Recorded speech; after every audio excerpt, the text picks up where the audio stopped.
சாந்தியும் சமாதானமும் நம் அனைவர்கள் மீது என்றென்றும் நிலவூட்டமாக என்று பிரார்த்தனை செய்தவனாக. கண்ணியத்திற்குரிய எல்லாம் வல்ல அல்லாஹுவின் நல்லடியார்களே,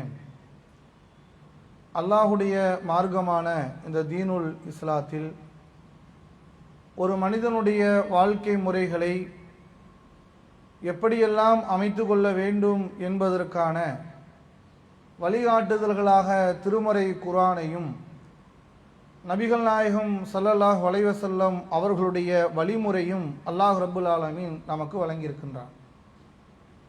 இதில் இறைத்தூதரான நபி அவர்களுடைய வாழ்க்கையிலே ஒவ்வொரு தனி மனிதனும் தன்னுடைய வாழ்க்கையில் எந்த மாதிரியான குணங்களை அமைத்து கொள்ள வேண்டும், எது போன்ற பண்புகள் ஒரு சிறப்பிற்குரிய பண்புகளாக இருக்கும் என்கிற பண்புகள் ரீதியான விஷயங்களிலும் கூட ஒரு முன்னோடியாக வாழ்ந்தவர்கள்தான் இறைத்தூதரான முஹம்மது நபி ஸல்லல்லாஹு அலைஹி வஸல்லம் அவர்கள்.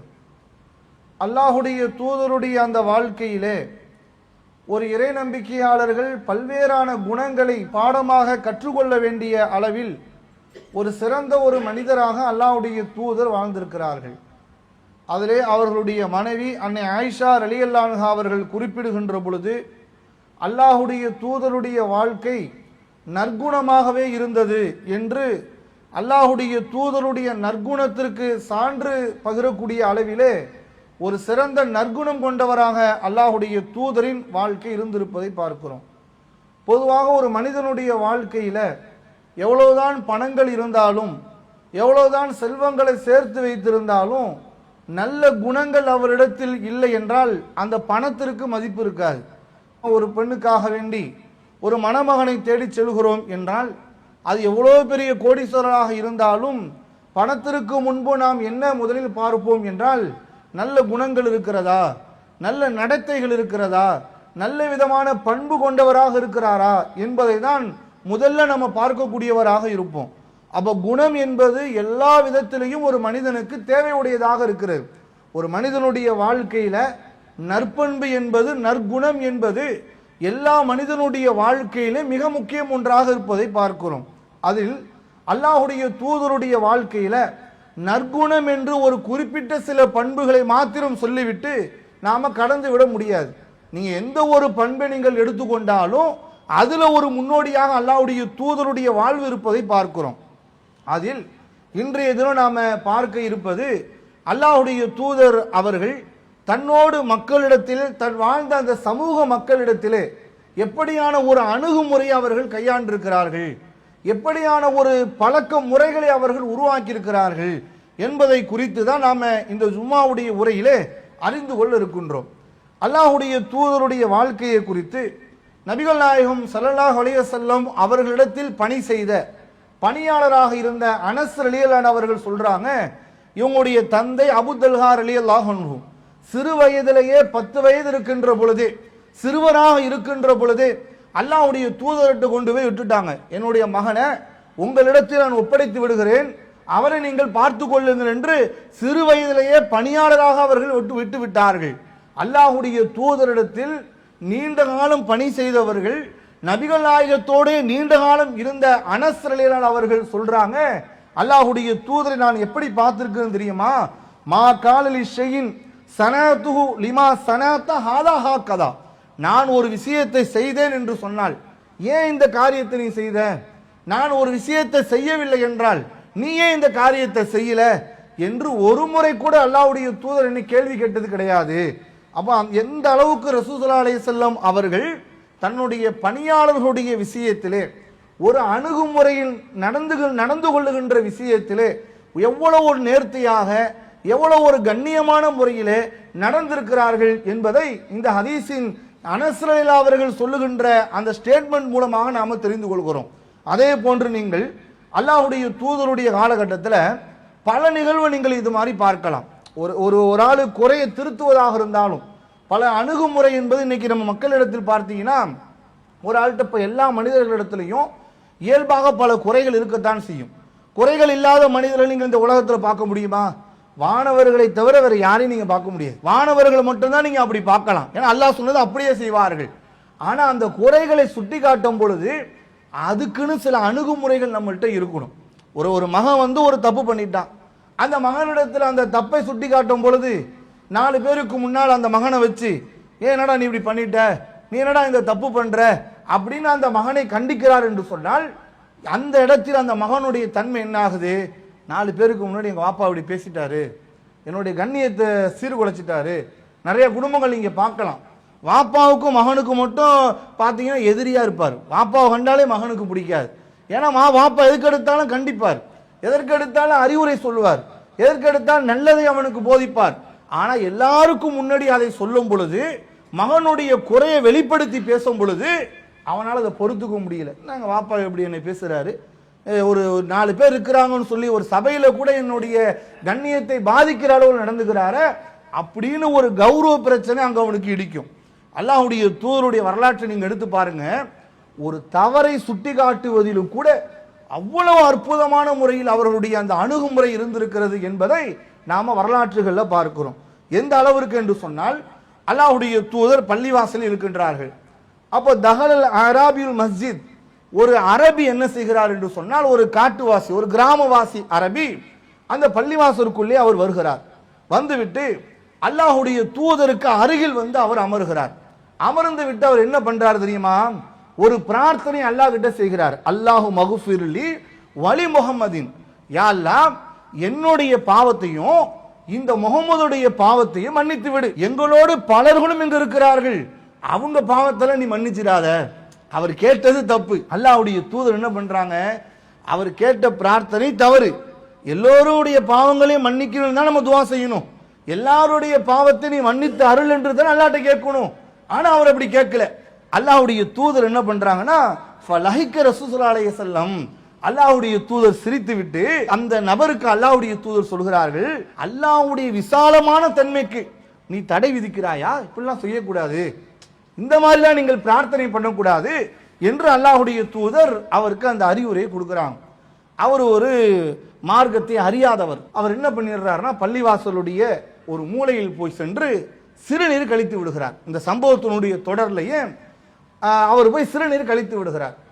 சஹாபாக்கள் எல்லாம், ஒரு பள்ளிவாசல் என்பது நம்ம கண்ணியமாக பார்க்கக்கூடிய ஒரு இடம், அது மஸ்ஜித் நபவி என்பது ஒரு புனித பள்ளிகள்ல இருக்கக்கூடிய ஒரு இடம்.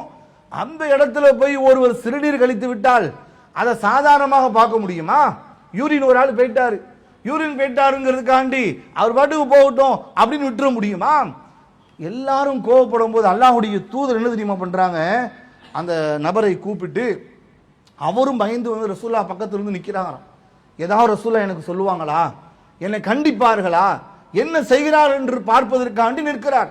அப்ப அல்லாஹ்வுடைய தூதர் சொல்கிறார்கள், இன்ன ஹாதல் மஸ்ஜித், இது அல்லாஹ்வுடைய ஆலயம், லா யுபாலு ஃபீஹி, இதுல சிறுநீர் கழிக்க கூடாது, இன்னமா புனியலி திக்ருல்லாஹி ஸலாத்தி, இதில் அல்லாஹ்வை திக்ர் செய்வதற்கும் இறைவனை தொழுவதற்குமான இடம், இந்த இடத்துல நீ இப்படி செய்யக்கூடாது, அசுத்தம் பண்ணக்கூடாது என்று சொல்லிவிட்டு ஏனைய நபித்தோழர்களுக்கு அல்லாஹ்வுடைய தூதர் சொல்கிறார்கள், ஒரு தண்ணி எடுத்துக்கொண்டு அந்த இடத்தை நீங்கள் சுத்தம் செய்யுங்கள் என்ற செய்தியை நாம ஹதீசுகள்ல பார்க்கிறோம்.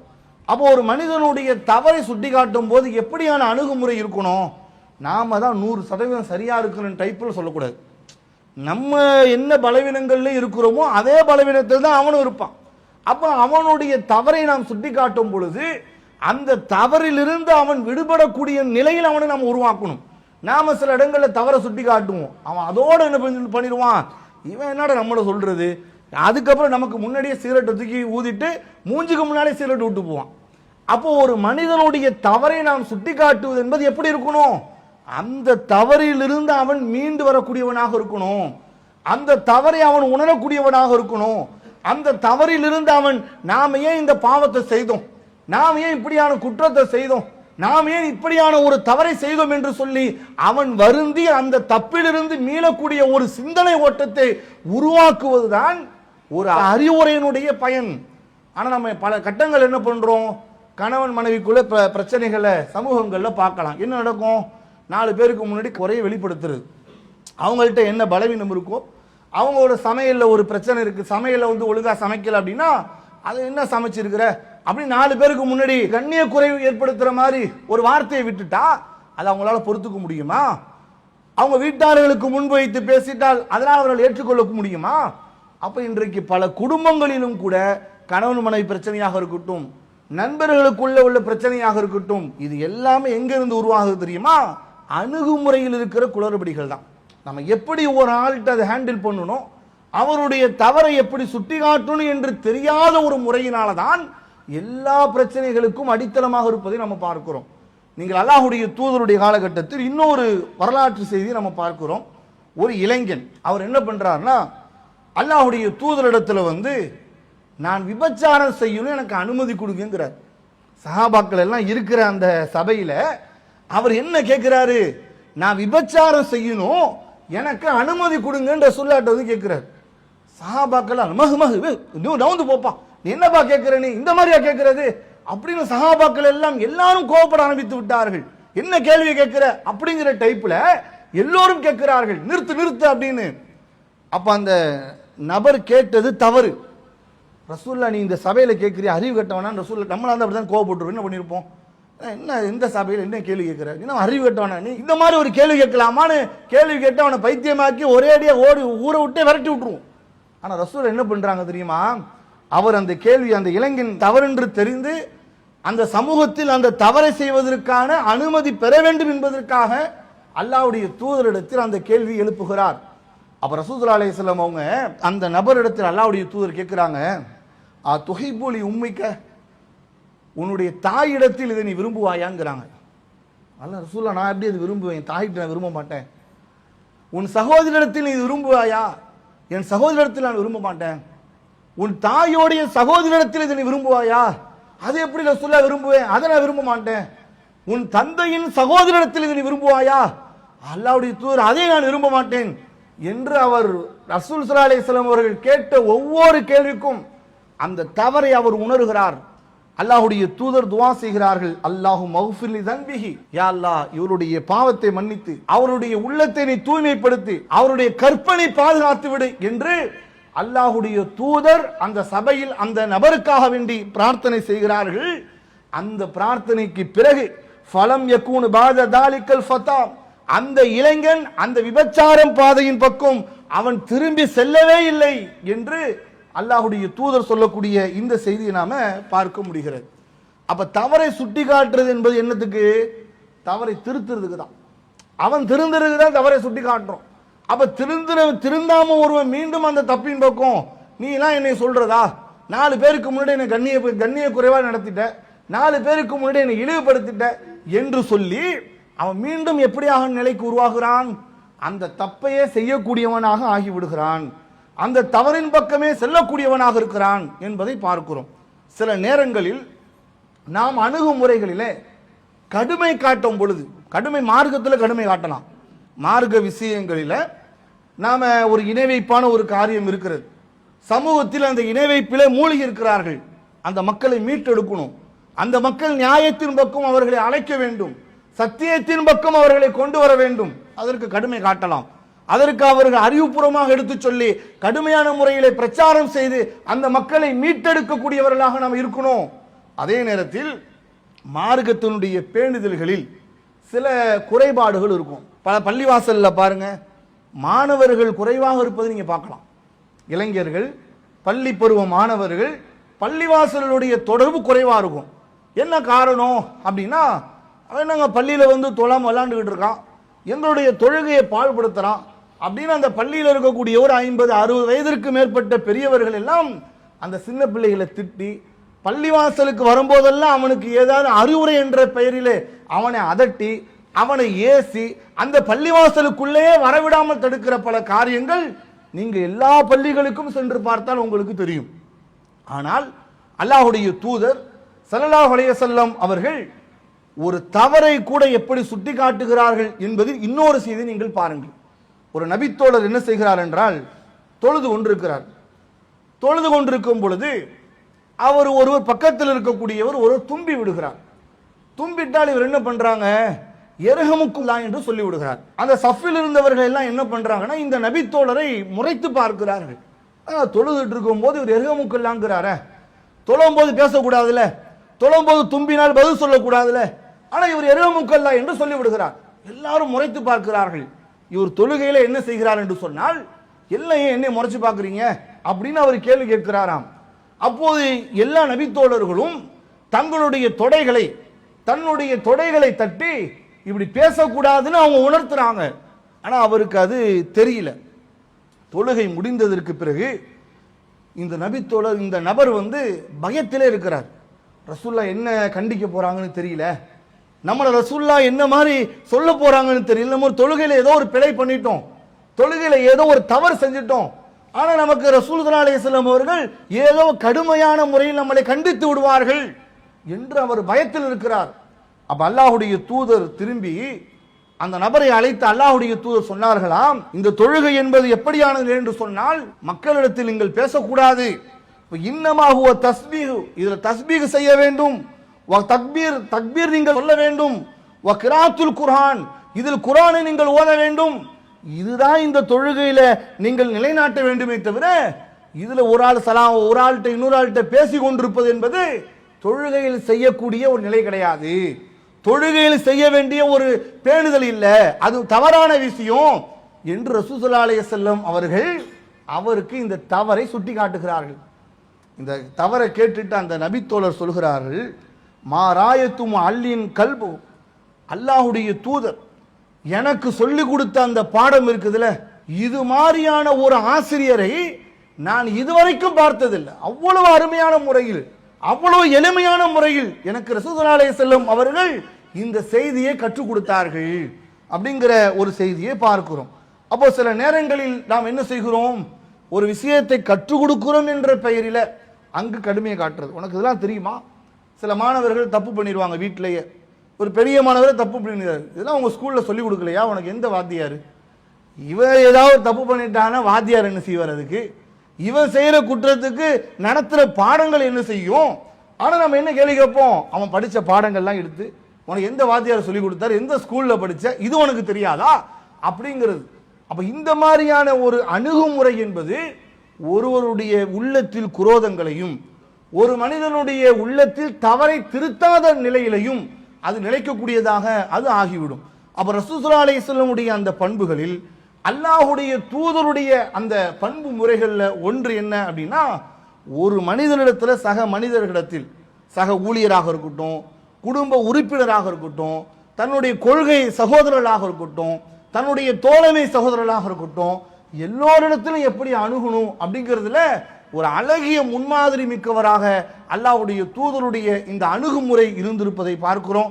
அதே போன்று அல்லாஹ்வுடைய தூதருடைய வாழ்க்கையில பலவிதமான வழிகாட்டுதல்களில் சில கட்டங்கள்ல கோபப்பட வேண்டிய இடத்திலும் கூட, கடும் ஆத்திரப்படக்கூடிய இடத்திலும் கூட, கடுமையான வெறுப்பு உணர்வை ஏற்படுத்தக்கூடிய அந்த இடத்திலும் கூட அல்லாஹ்வுடைய தூதர் எப்படி நடந்திருக்கிறார்கள் என்று சொன்னால், மிக அழகிய முறையில் அவர்களுடைய அந்த அணுகுமுறை இருந்திருக்கிறது. நிதானமான முறையில் அவங்களுடைய அணுகுமுறையை கையாண்டிருக்கிறார்கள் அப்படிங்கிறத பார்க்கிறோம்.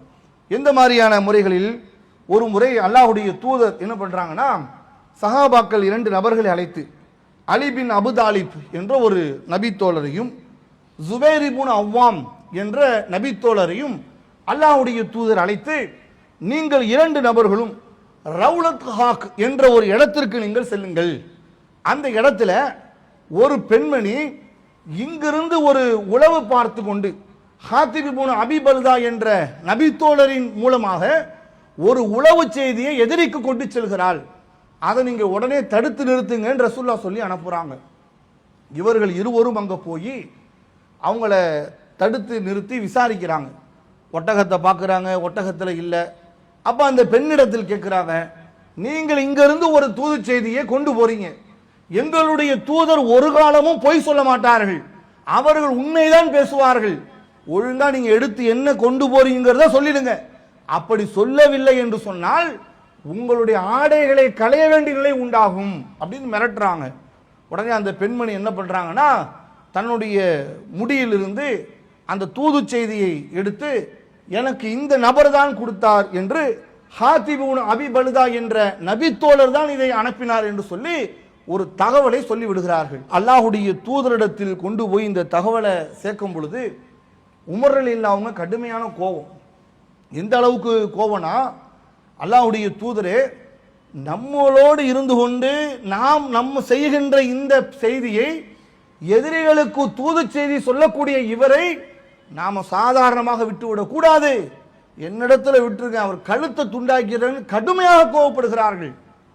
அல்லாஹ்வுடைய தூதர் பொறுமையா இருங்க, அவர் விஷயத்தில் நீங்கள் என்ன நல்லதை நாடுகின்றீர்களோ அந்த நல்லதை நீங்கள் சொல்லுங்கள் என்று கேட்கிறார்கள். அவர்கிட்ட விசாரணையும் நடத்துறாங்க. அப்போ அவர் சொல்கிறார், அல்லாஹ்வுடைய தூதரே, என்னுடைய குடும்பத்தார்கள் மக்காவில் இருக்கிறார்கள், ஆனால் அவர்களுக்கு சரியான பாதுகாப்பு அங்கு இல்லை. ஏதேனும் ஒரு சில விஷயங்களை அங்கு நான் சொல்வதன் மூலமாக என்னுடைய குடும்பத்தாருக்கு ஏதோ பாதுகாப்பு கிடைக்கும் என்ற அடிப்படையில் தான் இந்த தவறை நான் செய்துவிட்டேன், என் தவறை மன்னித்து விடுங்கள் என்று அவர் வருந்துகிறார். எவ்வளவு சாதாரண ஒரு விஷயமா? ஒரு ரகசிய விஷயத்தை எதிரி நாட்டுக்கு சொல்வது என்பது, ஒரு இஸ்லாமிய சமூகத்தையே அழிக்க வேண்டும் என்று அவன் திட்டமிட்டு கொண்டிருக்கிறான்.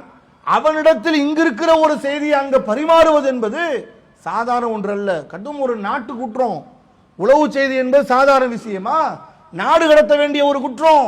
அவ்வளவு ஒரு கடினமான ஒரு குற்றத்தை செய்த அவரை கூட அல்லாஹ்வுடைய தூதர் சொன்னார்கள், பத்ர் யுத்தத்தில் கலந்து கொண்டவருடைய பாவத்தை அல்லாஹ் மன்னித்து விட்டான், அவர்கள் நாடியதை செய்வதை அல்லாஹ் அவர்களுக்கு அனுமதி வழங்கிவிட்டான், எனவே அவர்களை ஒன்றும் செய்ய வேண்டாம் என்று அல்லாஹ்வுடைய தூதர் இதில் நிதானத்தை கையாண்டார்கள் என்ற செய்தியை பார்க்கிறோம். அப்ப சில குடும்பங்கள்ல பிரச்சனை வரும், என்ன செய்தினே கேள்வி கேட்க மாட்டார். உடனே வீட்டில் போயிட்டு அது நடந்துச்சா இது நடந்துச்சா அப்படியாச்சான்னு சொல்லி சண்டை போட்டு கோகோன்னு கத்தி அந்த வீட்டையே ரெண்டாக்கி அப்புறம் தான் உண்மையான செய்தி வரும். தெரியாம பேசிட்டுங்க, சாரி. எல்லா பிரச்சனையும் முடிஞ்சதுக்கு பிறகு சாரின்னு ஒன்று கேட்டா முடிஞ்சிருமா? அப்ப நிதானமாக ஒரு விஷயத்தை கையாள வேண்டும், அணுக வேண்டும், ஆத்திரப்படக்கூடாது, எடுத்த எடுப்பிலே வார்த்தைகளை விட்டுவிடக்கூடாது, அதில் பொறுமையை கையாள வேண்டும் என்பதிலும் கூட அல்லாஹ்வுடைய தூதருடைய அந்த வாழ்க்கை முறைகளில் நமக்கு ஒரு பல பாடம் இருக்கின்றது. எனவே நாம் வாழ்கின்ற இந்த வாழ்க்கை முறைகளிலும் கூட நாம் ஒரு அழகிய அணுகுமுறைகளை எல்லா விஷயத்திலையும் கையாள வேண்டும். அதனுடைய உண்மை தன்மைகளை அறிந்து செயல்படுகிற வரைக்கும் நிதானத்தை கையாள வேண்டும் என்பதிலும் கூட அல்லாஹ்வுடைய தூதருடைய இந்த வாழ்க்கை முறையிலிருந்து நாம் அறிகின்றோம். எனவே நாம ரசூல் ஸல்லல்லாஹு அலைஹி வஸல்லம் அவர்களுடைய பல்வேறான குணங்களில், பல பாடங்களை தருகின்ற குணங்களில் இந்த அணுகுமுறை என்ற ஒரு சிறந்த குணத்தையும் நம் வாழ்வில் கற்றுத்தருகின்ற, பெறக்கூடிய, படிப்பினைகளாக ஏற்றுக்கொள்ளக்கூடிய ஒரு நிலையை அல்லாஹ் ரப்புல் ஆலமீன் ஏற்படுத்தி தருவானாக என்று பிரார்த்தனை செய்தவனாக என்னுடைய இந்த முதல் உரையை நிறைவு செய்து கொள்கிறேன். அல்லாஹு அக்பர், அல்லாஹு அக்பர்.